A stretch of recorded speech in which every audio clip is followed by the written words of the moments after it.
I always knew how to recognize pain in someone's eyes, perhaps because I'd spent my life surrounded by people who pretend to feel nothing. But that day, when I saw him for the first time, standing at the door of the corner market with his shoulders slightly hunched and his eyes fixed on nothing, it was as if the world around me had gone quiet. There was something about him that held me like a whisper in my chest. It wasn't fear nor curiosity. It was sadness. A deep, ancient sadness. The kind that doesn't hide even when you try. And for some reason I couldn't explain, my heart responded with a sweet ache, as if it recognized that pain before even knowing his name. The town looked at him with suspicion, as it does with everything it doesn't understand, but I couldn't look away. And from that moment something in me changed, as if the joy I carried in my eyes had finally found a greater reason to exist. I saw him before anyone in town knew his name.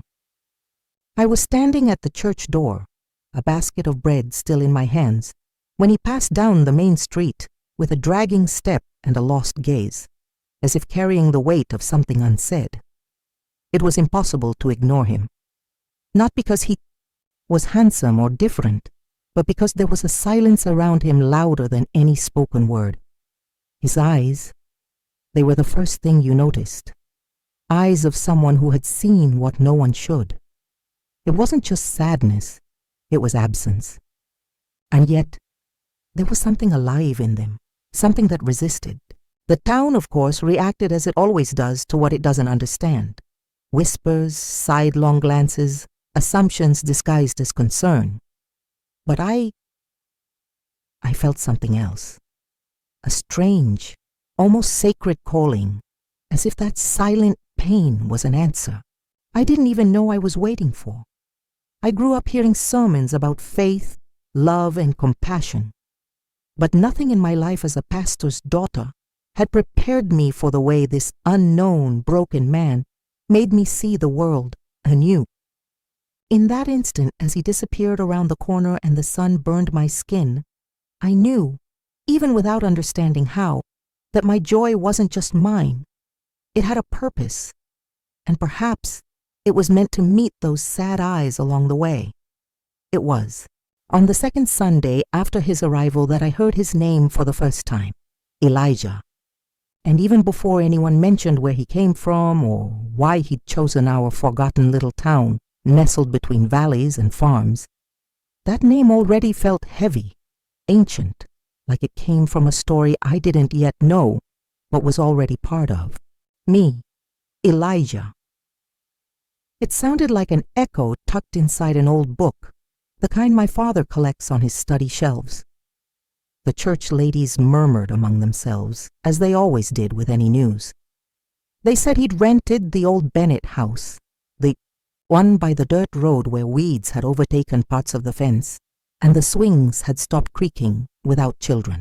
Discreetly, I began to observe his habits, the way he always stopped outside the diner, grabbed his coffee, and sat alone on the sidewalk bench, watching the street's movement as if trying to figure out if there was still a place for him in the world. I noticed, too, that he never carried a phone in his pocket like everyone else. He never looked at shop windows, never smiled at passers-by, but he didn't push anyone away either. He was like a house with closed doors but lights on inside. Something about him asked for distance, but without hostility. He didn't seem dangerous. He seemed wounded, deeply, and there was something in that which held me, pulled me closer, without asking my permission. I, who had always been taught to turn the other cheek, to comfort the afflicted, to see the best in people, found myself startled by the intensity of my curiosity, because it wasn't just charity driving me. It wasn't compassion, nor the need to save someone. It was a desire to understand, and deep down, perhaps, to be understood. I began to wonder what I was missing that made me so drawn to someone who hadn't even spoken a word to me. Maybe because, in his silence, I recognized what I so often hid behind my smile. Maybe because his pain, even nameless, seemed to speak. directly to something inside me that neither my parents, nor my siblings, nor my Sunday school friends had ever reached. Elijah was a stranger, but at the same time, he was inevitable. And I knew, with the same certainty I feel at the first note of a familiar hymn, that what was growing between us was real, still shapeless, still directionless, but real, and it was only the beginning. The fourth time we crossed paths, he looked at me for more than 2 seconds. It may seem like little, but it was enough for something in me to break, or perhaps to open, like a flower forced to bloom out of season. I was leaving the grocery store, bags hanging from my arms, when I saw him across the street, standing beside the rusty old bicycle that seemed to be his only companion since he arrived. He lifted his eyes, and for a brief moment he didn't look away. There was weariness, there, yes, but also a silent recognition, as if he knew I'd been watching him for weeks, as if he saw me, truly, beyond the pastor's daughter, beyond the girl everyone greets with a wave and a rehearsed blessing. For a second, the world around us lost sound, shape, and urgency, and when he looked away, I felt the absence like the end of a song I didn't want to stop. I returned home with my heart racing and a new restlessness in my chest. I sat at the dinner table as always, smiling when my mother commented on Sunday's sermon and when my father said his traditional prayer before the meal, but inside, I was no longer there. Part of me wandered through thoughts I didn't dare confess even to myself. Was it wrong? Was it just curiosity? Or was it something bigger, deeper, more dangerous? That night, as I arranged the hymnals for the next morning's service, my fingers trembled for no apparent reason. A name echoed in my mind with a frequency that frightened me. Elijah. And no matter how I tried to distract myself, it returned. Always returned. As if my soul had recognized him before my reason could understand. In the days that followed, I began to pay more attention to myself, to how my steps slowed when I passed near the house he now lived in, to how my heart reacted to the mere glimpse of his figure in the distance, and to how, strangely, the joy I'd always carried felt different now, denser, calmer, more real, as if even it knew it was no longer enough to shine for everyone. It needed to shine for someone willing to look. And he was. Even with fear, even with shoulders bowed by guilt, even with a soul in tatters, he was starting to look. Not with his eyes, but with something deeper, rarer. And so, without a word exchanged, without promises or smiles, Elijah began to enter my life. Not through the front door, but through the spaces I didn't even know were empty. It was on a cloudy Tuesday that he spoke to me for the first time. I was in the church library stacking donated books when I heard him come in. The sound of the door was as discreet as he always was.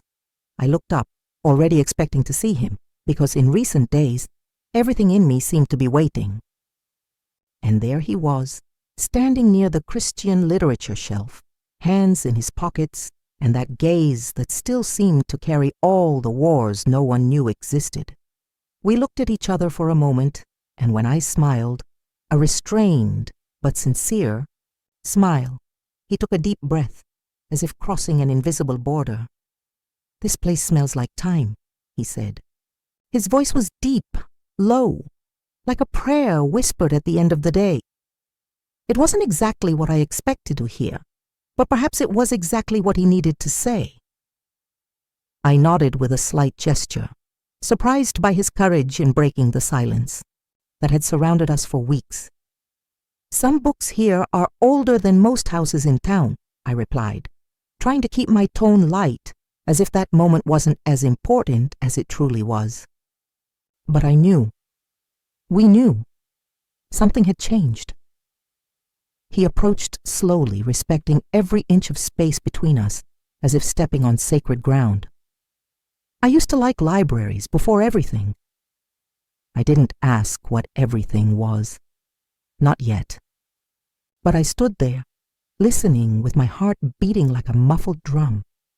There was a crack in that hard shell he used to protect himself, and through that crack, something alive was beginning to emerge. We talked for a few minutes. He asked about the church's schedule, if he could attend even without being a member, and thanked me for the welcome, even though no one had actually done anything for him until that moment. But it was in the way he looked at me as he left, with a slight nod and eyes a little less sad, that I understood. The wall between us was starting to crumble, and even if I didn't know what came next, part of me was already on the other side. That night, lying in bed with my hands crossed over my chest, I couldn't pray, as usual. Not because I'd lost faith, but because for the first time in a long time, I felt God was answering me, not with words, but with the unexpected presence of a man with sad eyes, who seemed to have come from a place where only hope dares to tread. After that day in the library, something between us shifted, though it was almost imperceptible to anyone on the outside. But for me, every gesture of his now carried new meaning, as if a silent language was beginning to form between us. Elijah started appearing more often, not obviously, but in the small details only I seemed to notice. A nod as we passed on the street, the way his eyes followed me discreetly when I walked through the square with my younger brother, or how he always chose the back pew at services, where he could see without being seen. We didn't exchange many words, but his presence was constant, like a breeze you feel even when you can't see it. And each time I saw him, it felt as if my soul, so used to being an anchor for others, was, for the first time, starting to float. I caught myself waiting for him on the paths I made a point to retrace, on trips to the library, or days I volunteered to deliver groceries to the congregation's elderly, even if it meant taking a 2-block detour, because that new route passed by Elijah's house. Sometimes he was there, sitting on the porch with a book in hand. Other times, only the smell of freshly brewed coffee drifted through an open window. And even on those days when there was no exchange of glances or words, I felt his absence as if it belonged to me. It was strange and familiar at the same time, as if I'd spent my whole life waiting for someone I didn't know existed until recently. It was on a particularly gray afternoon that he called me by my name. I was in the church's side courtyard, arranging flowers in the vases my mother insisted on keeping alive. Grace. His voice sounded firmer than the first time, but it still carried that hesitation born of fear of breaking something fragile. I turned slowly, holding the flower between my fingers, as if that moment might slip away if I moved too quickly. You always take care of the things no one else notices. I stayed silent, trying to understand if it was a compliment or a lament. Perhaps both. He approached, still keeping a safe distance, and for a few seconds, we just stood there, breathing the same air, sharing that kind of quiet that, between us, was no longer discomfort. It was understanding. In those days, I learned there was beauty in waiting, that not every bond needs urgency to be true, and that sometimes love begins not with promises or declarations, but with the simple courage to stay. Elijah was that, a man in reconstruction, and I, without meaning to, had become part of the foundation. Even without knowing where it would lead, there was a strange peace in simply being, because he no longer fled when he saw me, and I, who had always been made of faith, was beginning to believe there was more than light or darkness. There were also the places where they meet, and it was exactly there, between our shadows and glimmers, that something new was being born. It happened slowly, almost imperceptibly, like the way morning light creeps into a dark room without you noticing the exact moment everything becomes visible. Elijah started talking more. First about small things, the weather, the town's silence, The trees he thought resembled those from his childhood. Then about things you don't tell strangers, and that's when I realized I was no longer one. He told me about his mother, who died too soon, about his father, who never learned to love without hurting, and about a woman he left behind when he could no longer hold her with such broken hands. There was no drama in his voice, no attempt at self-pity, just facts. Cruel, cold, and yet spoken with a gentleness that made me want to touch him, not with my hands but with my soul, and I listened. Listening became a kind of secret prayer. Each pause, each sigh between his sentences made me realize how much he still fought to exist in the present. Elijah was a man haunted, not by ghosts, but by memories so vivid they seemed tattooed on his skin. Still, he was trying, and I felt proud of that, even if he never knew.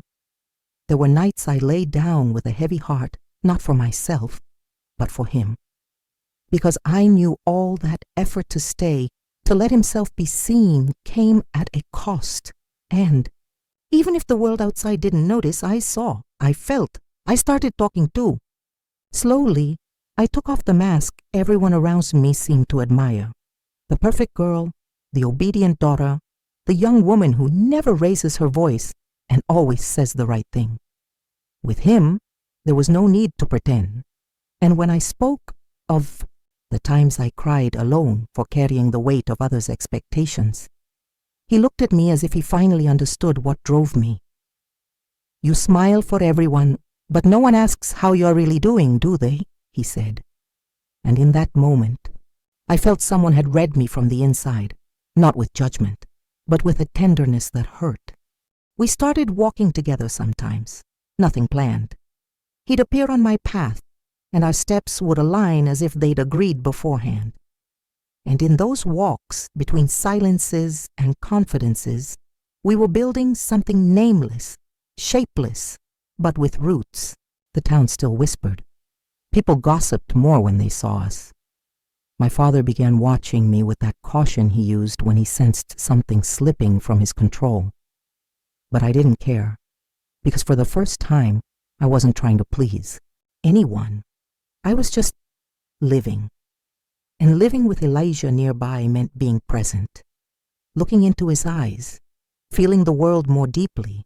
He made me realize even the wind sounds different when you walk beside someone who's lost everything. And I, who grew up hearing about love as something sacred, was beginning to understand that perhaps the most sacred thing of all was the courage to stay, even when everything inside you screams to run. It happened as abruptly as the silence that falls when an unwanted truce is finally spoken.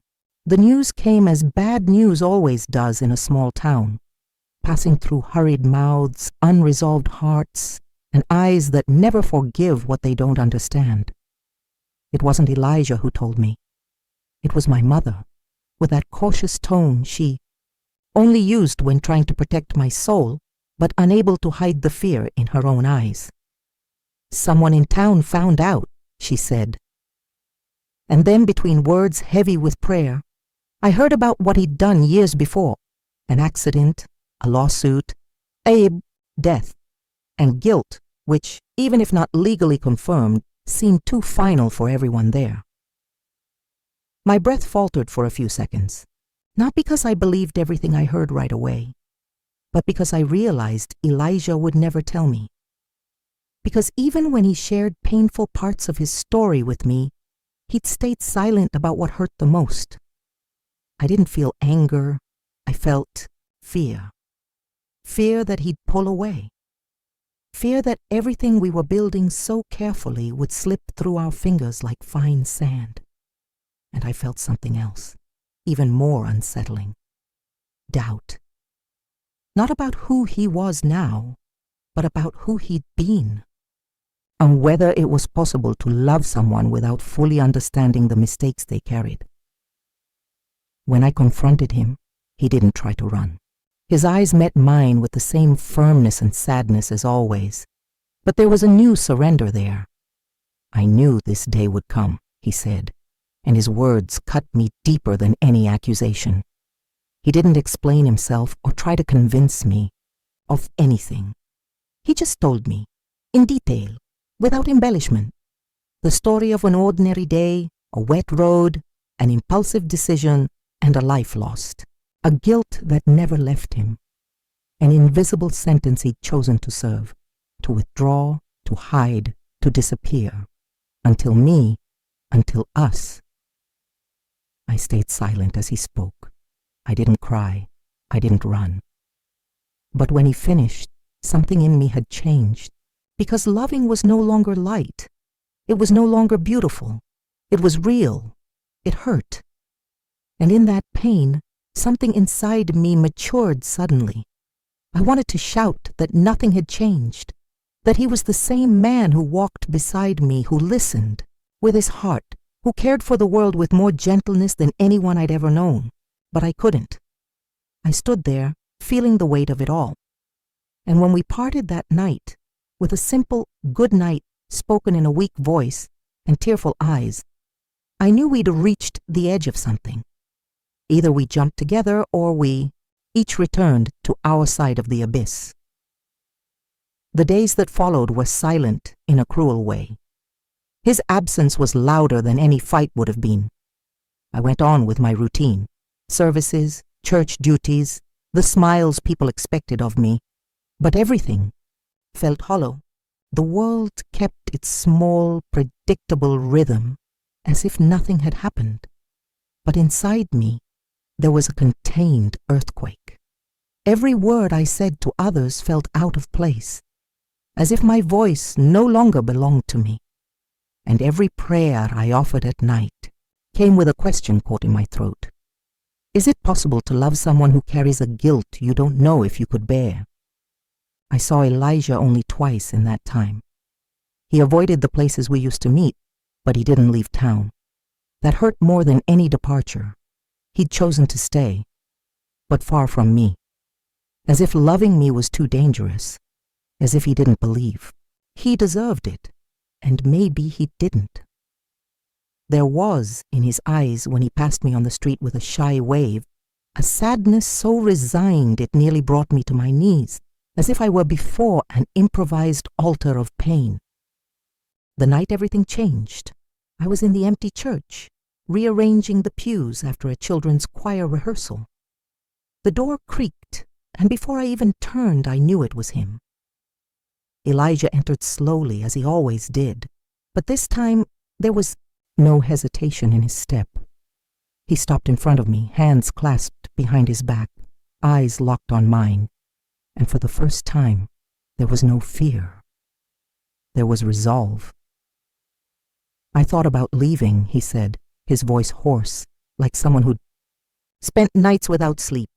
But if I do, I'll spend my life wondering if what I found here could have been the start of something different, something good, something mine.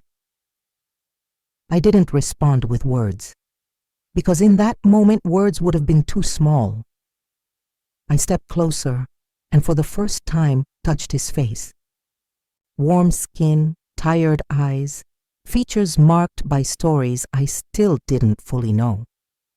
"You are not your mistake," I whispered, and my eyes filled with tears, not of sadness, but of relief, because I finally understood.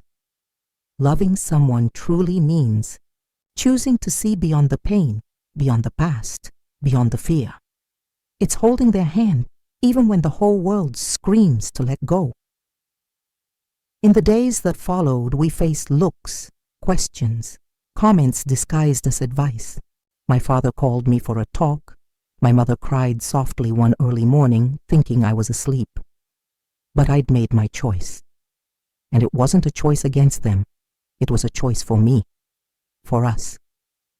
Because if Elijah had spent years carrying pain alone, now he'd have someone to share the weight. And I, who for so long had been light for everyone, now knew that being light also meant stepping into the shadows without fear of getting lost. Years have passed since that first silent glance at the grocery store door. Elijah still carries the mark of his dark days, but now it comes with something else: peace. Not a perfect or pristine peace, but the kind that's born when someone, even knowing your pain, chooses to stay. We became part of the community in our own way, without fanfare, without grand speeches, just presence. There are still those who whisper, who question, but I've learned that true faith doesn't live on approval, but on courage. Today, watching him play with our son in the garden behind the church, his eyes no longer seem sad to me. There's melancholy, yes, and there always will be. But it walks alongside hope now, like old acquaintances who've learned to coexist. Sometimes he looks at me as if he still can't believe I'm by his side. And I smile, because I know it was in this improbable love, between the light I carried and the shadow he feared, that we found something we didn't even know we were searching for. Not redemption, not perfection, but a place, a home,